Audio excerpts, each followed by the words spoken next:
It was a cold November evening, the kind where the chill seeps into your bones and the mist hangs heavy in the air, shrouding everything in an eerie, ghostly veil. When we arrived at the old Victorian house, its dark Gothic architecture loomed ominously against the backdrop of the foggy night, casting long, sinister shadows that seemed to dance in the dim light. Rain lashed against the windows, and wind howled through the trees, creating a symphony of unsettling sounds that only added to the house's foreboding presence. The house stood on a hill overlooking the town, its elevated position giving it an almost regal, yet menacing, aura. From this vantage point, it seemed to watch over the town like a silent, brooding sentinel. It was dark and imposing, with an eerie silence that sent chills down my spine. The air was thick with an unspoken tension, as if the house itself was holding its breath, waiting for something. Or someone. My team and I were there to investigate reports of paranormal activity. We had been called in by the town's residents, who were desperate for answers and relief from the malevolent presence that seemed to haunt the house. The family who lived there had fled weeks earlier, terrified by what they had experienced. They left in such a hurry that personal belongings were scattered everywhere, a testament to their fear and desperation. We were a team of paranormal investigators, and we had seen our fair share of haunted places. Each of us had our own reasons for joining the team, driven by a mix of curiosity, skepticism, and a desire to uncover the truth. But this was different. This felt evil. The very air inside the house seemed to pulse with a dark energy, and the shadows seemed to move of their own accord, creating an atmosphere of palpable dread. As we moved through the house, the creaking floorboards and the musty smell of decay only heightened our sense of unease. The furniture, covered in a thick layer of dust, looked as though it hadn't been touched in years, and cobwebs hung like ghostly drapes in every corner.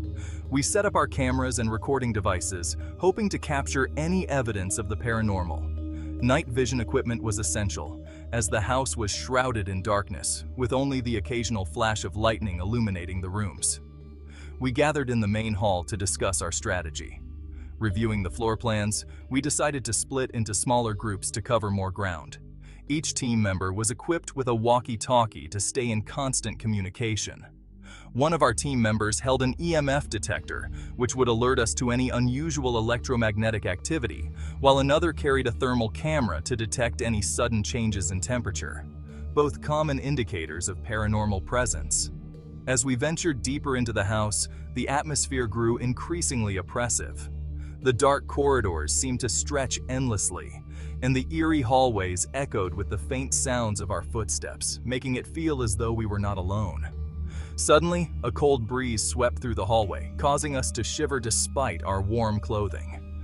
We exchanged uneasy glances, knowing that such sudden temperature drops were often associated with paranormal activity. We decided to conduct an EVP session, hoping to capture any electronic voice phenomena. As we played back the recordings, we heard faint whispers and indistinct voices, sending a chill down our spines. One of our team members suddenly stopped, claiming to feel a presence nearby. We all looked around nervously, the hairs on the back of our necks standing on end as we strained to see or hear anything out of the ordinary. Then, out of the corner of our eyes, we saw it, a shadowy figure moving swiftly across the room. We froze, our hearts pounding in our chests as we tried to process what we had just witnessed. We regrouped in the main hall, our minds racing with the night's events. We discussed our findings, each of us sharing our own experiences and trying to make sense of the inexplicable phenomena we had encountered. As we packed up our equipment and prepared to leave, we couldn't shake the feeling that the house was watching us, its dark presence lingering in our minds. We knew that this investigation was far from over, and that the old Victorian house held many more secrets yet to be uncovered. We set up our equipment in the living room. The air was thick with anticipation as we meticulously placed each piece of gear. Every camera, every gadget was positioned with precision, ensuring that no corner of the room would be left unmonitored. Cameras were positioned to capture every angle. We wanted to make sure that if anything moved, no matter how slight, we would catch it on film. The room was now a web of surveillance, each camera feeding into our central monitoring system. We wanted to document whatever was haunting this house. The stories we had heard were chilling, objects moving on their own, disembodied voices, and shadowy figures seen out of the corner of one's eye. We were determined to uncover the truth behind these eerie tales. Night fell, and the darkness seemed to amplify the feeling of unease. We started our investigation. Hours passed. We heard strange noises. The silence of the night was punctuated by creaks and groans, as if the house itself was alive and watching us. Whispers seemed to come from the walls. It was as if the very structure of the house was trying to communicate with us, sharing secrets from another realm. The whispers were faint, almost imperceptible, but undeniably there. Footsteps echoed in the hallway, but no one was there. The sound was unmistakable.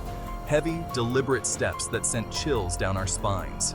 We checked and rechecked, but the hallway remained empty, adding to the growing sense of dread. Our EMF readers spiked, indicating fluctuations in the electromagnetic field. Something was definitely present. But what was it? The lights flickered erratically, and the readings were off the charts. We knew we were not alone. The question now was, what kind of entity were we dealing with?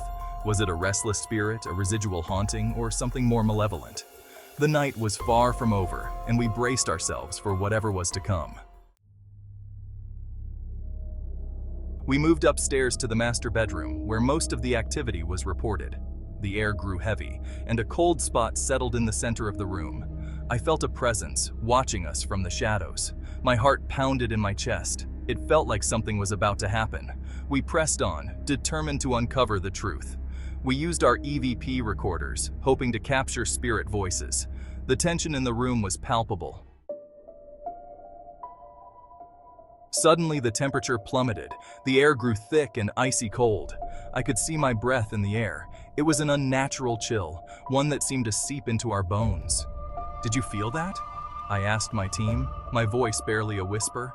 They nodded, their faces pale. Something was toying with us, making its presence known. We were in the presence of something powerful, something angry. Section 5. Objects move on their own. A heavy antique dresser stood against the far wall. It began to shake violently. Then, with a deafening crash, it toppled over.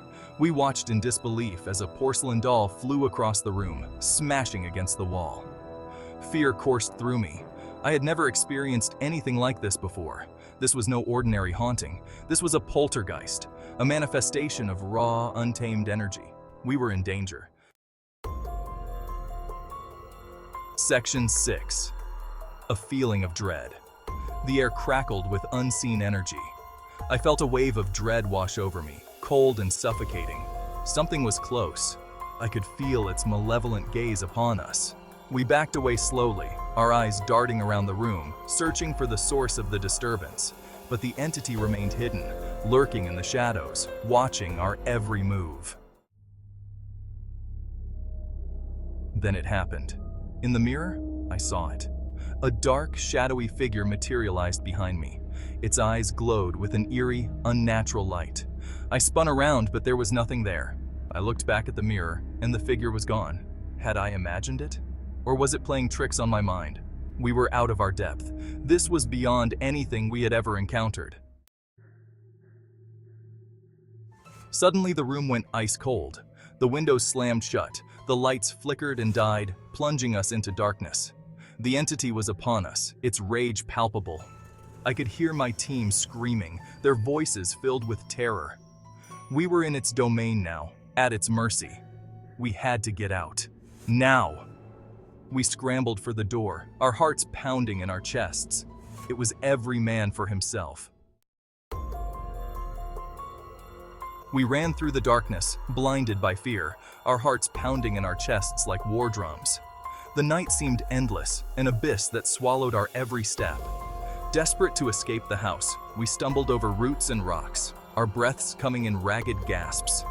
The house, once a place of refuge, had turned into a nightmare. We burst out into the night, gasping for breath, our bodies trembling uncontrollably. The cold air hit us like a slap, but it was a welcome sensation, a reminder that we were still alive. The storm had intensified, mirroring the chaos we had just witnessed. Lightning split the sky, illuminating our terrified faces for brief, blinding moments. The wind howled, carrying with it the echoes of our screams. We huddled together, shaken to our core, seeking comfort in each other's presence.